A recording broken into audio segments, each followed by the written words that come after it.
This happened when I was 16. My uncle runs a farm in upstate New York. It's not huge, but big enough to host a fall festival every October, apple cider hair rides, and a handmade corn maze. Locals came for the small-town vibe, families brought their kids, and teenagers treated it like a free date spot. That particular year, my uncle asked if I wanted to help out. Mostly, I was just there to keep an eye on the back end of the maze, where there was an emergency exit gate for kids who got scared or lost. It wasn't glamorous. I just sat in a folding chair with a flashlight and a walkie-talkie. The job was boring until it wasn't. It was a Friday night in mid-October. Leaves were all over the ground.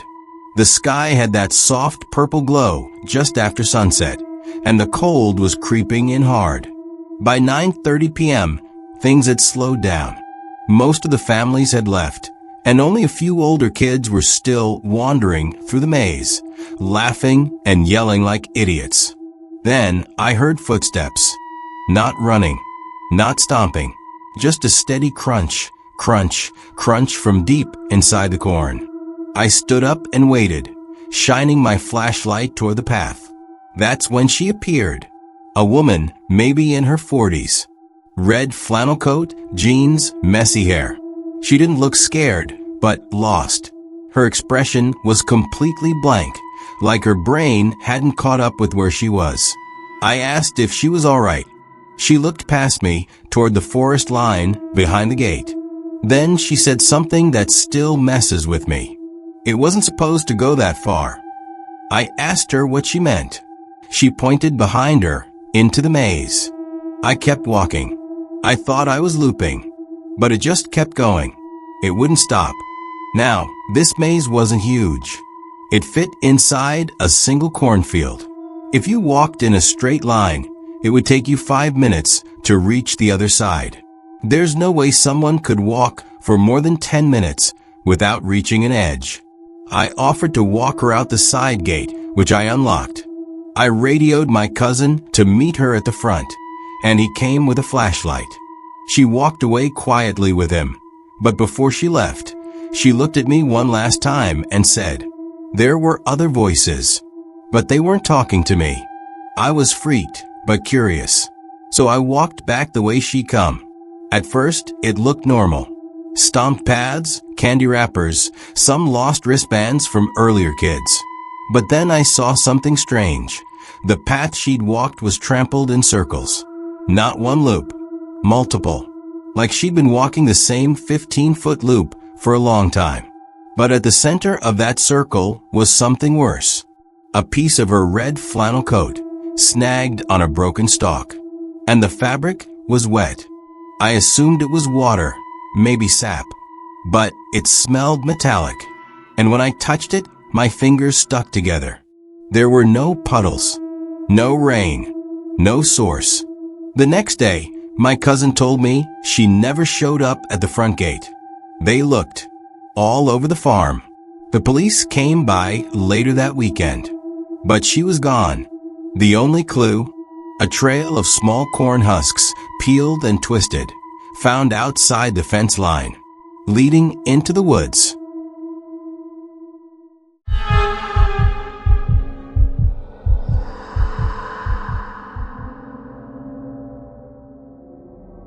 This story takes place during my second year of college in Vermont. I commuted from a small town about 40 minutes away, and every day I took this lonely back road, Route 214. It cut through farmland and forests. No lights, no cell signal for most of it. But in the fall, it was gorgeous. The trees would explode into shades of orange and blood red. The ground was thick with fallen leaves. The drive felt surreal, like I was moving through a painting. Until it didn't. About 3 weeks into the semester, I started noticing something in one of the fields that bordered the road. A scarecrow. It was set up in the middle of a wide, empty patch of dirt. No crops, just dead soil. It wore a faded plaid shirt, baggy jeans, and had a burlap sack for a head. No features. No buttons for eyes, no stitches for a mouth. just a blank, drooping sack. I remember thinking it looked more depressing than scary. But then it started moving. Not like moving on its own, no. I mean it began appearing closer to the road. At first, I thought I was imagining it. I even laughed about it with a friend, said it felt like a cheap Halloween prank. But then, day by day, it got closer. One morning, it was standing at the fence line. It hadn't moved position, still slumped, arms hanging limp. But the blank sack face was tilted slightly toward the road, toward me. I slowed the car as I passed. Just a little. I don't know why. That's when I saw it breathe. It was barely noticeable, but the chest, if you could call it that, rose and fell, quick and shallow. I hit the gas and didn't look back. For 2 days, I avoided that road entirely. Took the long way through town, added almost an hour to my drive. But eventually, I told myself I'd overreacted. Maybe it was just the wind. Maybe someone had set it up with some creepy animatronic stuff. So I went back. The field was empty. No scarecrow. Just churned up dirt where the stand used to be. Relieved, I kept driving. But around 100 yards later, I saw something in the ditch. A burlap sack, tied shut with red twine. I pulled over. Stupid, I know. But curiosity won. The sack was light, almost hollow. I untied the twine and opened it. Inside was a Halloween mask. One of those old rubber ones with exaggerated features. Wide smile, hollow eyes, painted cheeks. It smelled like mildew, and hey, there was nothing else. No tag, no name, no reason. I threw it in my trunk and drove home, unsure what to think. That night, I couldn't sleep. At around 3 a.m., I heard something outside my window. Not a sound, just a feeling, like something was standing there. I looked. Nothing. The next morning, the burlap sack was back. Not in my trunk, on my porch. Same mask inside. This time, I didn't touch it. I called a friend, asked them to come over. When they did, the sack was gone. No one believed me. I even doubted myself. I stopped driving that route completely. But sometimes in late fall, I still dream about that scarecrow. And in the dream, it's sitting in my back seat, breathing.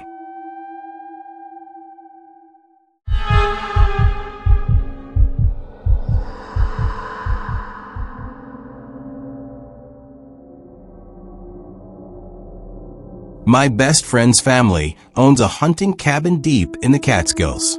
Every October, a few of us head up there for a weekend, split some wood, drink, disconnect from the internet, pretend we're rugged. The place is off-grid. No Wi-Fi, no phone signal, just a CB radio and a propane heater if things get cold. Last year, I was part of the group that went up. There were 6 of us, 4 guys, 2 girls. We arrived Friday afternoon, just before sunset. The trees were golden orange. The air smelled like wet leaves and smoke. Perfect. The first night was chill. We sat around the fire pit out back, passed around a bottle of bourbon, told dumb stories. At around 1 a.m., we ran out of firewood. 2 of the guys, Mark and Evan, volunteered to grab more from the pile behind the cabin. 10 minutes passed. Then 15. I called out.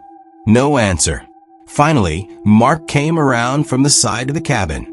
He wasn't carrying wood. He was pale, visibly shaken. Evan followed behind him, saying nothing. What happened? I asked. Mark swallowed and said, "There's someone behind the pile." At first I thought he was messing with us, trying to stir up some campfire paranoia.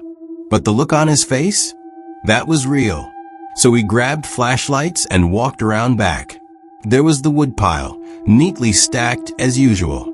Nothing out of place. But the longer I stared at it, the more I noticed something off. The logs were arranged in a weird pattern, tall in the center, forming a narrow, throne-like shape. Like a chair. It wasn't random. It was built that way. And on the very top sat a pine cone. I don't know why, but that detail chilled me more than anything. A single pine cone placed, not fallen, placed. We were all creeped out, but we chalked it up to someone pulling a prank. Maybe some hunter nearby. Maybe even the old caretaker who lived 2 miles down the trail. So we laughed it off, took a few pictures, and went back to the fire. But the next morning, the wood pile was different. The logs were scattered, not stacked, not orderly, just dumped all over the dirt. And that pine cone? It was sitting on the porch railing, right in the center. No wind. No animals could have done that. Evan swore he heard footsteps that night. Said it sounded like boots crunching gravel near the window. We found nothing. That afternoon, we burned every log in the fire pit, even the pine cone.